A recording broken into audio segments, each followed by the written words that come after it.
2월 1일 이슈이시다 시작합니다. 트럼프 전 대통령이 2024년 대선에 출마를 선언했지만 경쟁자로 떠오른 론 드산티스의 인기 상승으로 서로 격돌하는 모양새입니다. 트럼프 전 대통령은 오늘 드산티스를 무늬만 공화당인 라이노 글로벌 리스트라고 비난했습니다. 특히 당시 드산티스 주지사의 코탱19 대응에 대해 비판했었는데요.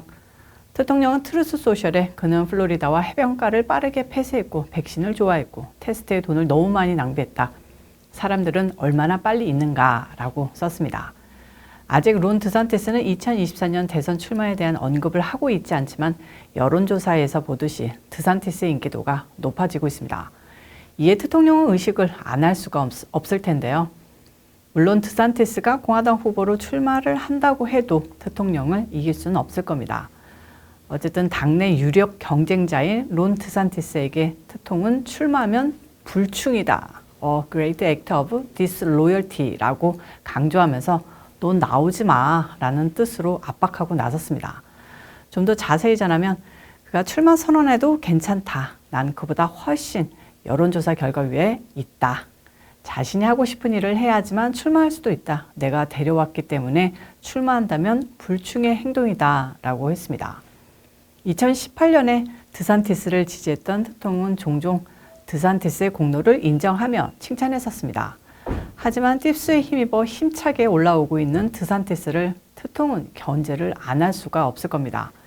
이에 드산티스도 가만히 있지 않았는데요. 불충 발언과 코탱19 대응 비판에 대해서 기자회견 중 답했습니다.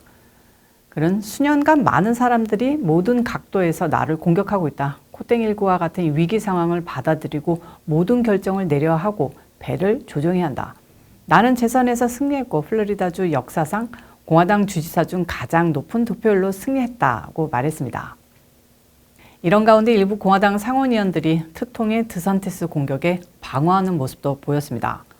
드산티스를 변호하는 듯 보였는데요.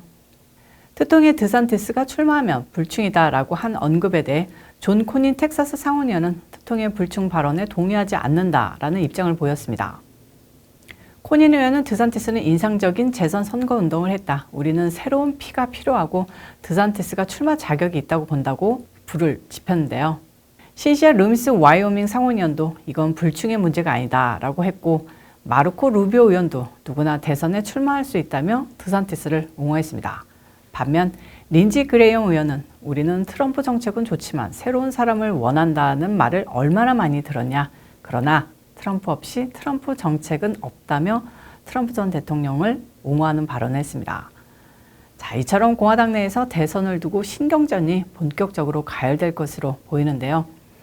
트럼프 전 대통령은 지난달 28일 뉴햄프셔주 방문을 시작으로 선거운동에 본격적으로 들어갔다고 볼 수 있습니다. 바이든 대통령도 곧 공식적으로 출마 선언을 할 것으로 보이고 니키 헤일리 전 유엔 대사도 이달 중순경 대선 출마 선언을 예고하고 있습니다. 최근 여론조사들을 보면 내년 예비선거에서 강한 후보임엔 그가 틀림이 없습니다. 하버드 킵스 해리스 설문조사에서도 공화당 유권자의 48%가 대통령을 지지한다고 나타났고요. 이달 초 CBS 뉴스와 유거브 여론조사에서도 공화당 유권자의 3분의 2 이상이 공화당이 트럼프에게 충성을 보여야 한다라는 결과도 나왔습니다. 법무부는 바이든 대통령의 기밀문서 조사 중 델라웨어 리호보스 비치에 있는 별장을 수색했습니다. 급습을 했었어야 할 것 같은데 바이든 대통령의 동의하에 수색을 한 건데요. 나 너네 집에 놀러 갈게 하면 그 집을 치우지 않습니까?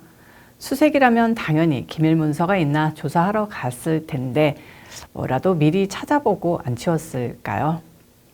없었을 수도 있겠지만 순순히 협조하고 오픈했다는 것도 좀 의심쩍습니다. 자, 어쨌든 법무부는 오늘 별장을 3시간 반 동안 수색했고 추가 기밀 문서를 발견하지 못했다고 바이든 대통령의 개인 변호사 밥 바우어가 밝혔습니다. 수색은 로버트 허 특검이 법무부에서 근무한 첫날에 이뤄졌습니다. 메리 갈란드 법무장관은 지난 1월 12일 바이든 문서를 조사할 특검으로 로버트 허를 임명했었죠. 허 특검은 지난 몇 주 동안 수사에 대한 보고만 받고 오늘 처음으로 특검 자격으로 수색을 진행했다고 합니다. 지금까지 바이든 대통령의 개인 사무실과 윌밍턴 사저에서 회수해간 기밀 문서는 총 30건 정도가 됩니다. 펜 바이든 센터에서 발견된 일부 문서는 탑 시크릿이라는 표식이 있었죠. 바이든 대통령은 트럼프 전 대통령의 기밀 문서 발견으로 비판을 하다가 본인이 FBI 수색 받은 거에 대해서 상당히 불편함을 보이고 있습니다.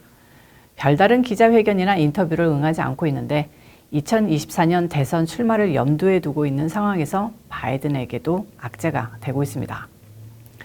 이런 가운데 하원 감독위원회 위원장 제임스 코먼은 바이든의 기밀 문서 잘못된 취급에 대해 정상적이지 않다라고 비판하며 제대로 된 조사를 촉구하고 있습니다. 마지막은 짧게 경제 소식 전해드리겠습니다. 제롬 파월 연준 의장이 인플레가 여전히 높다. 당분간 긴축 정책을 유지하겠다고 밝혔습니다. 오늘 정례 회의에서 금리 인상폭을 0.25%포인트 인상으로 베이비 스텝으로 갈 것으로 예상됩니다. 현재 금리는 4.25에서 4.5% 정도인데요. 오늘 회의로 4.5에서 4.75%로 올라갑니다. 파월 의장은 올해 들어 물가 상승세가 주춤했고 지나친 통화 긴축이 경기 침체를 초래할 수 있다고 우려해 베이비 스텝으로 속도 조절한 것으로 보입니다. 그러나 현실적으로 느끼는 물가 상승은 엄청나고 이미 경기 침체기에 든 게 아닌가 싶은 생각이 듭니다. 2월 첫날 수다는 여기까지입니다. 좋은 하루, 좋은 저녁 되시길 바라고요. 시청해 주셔서 감사합니다.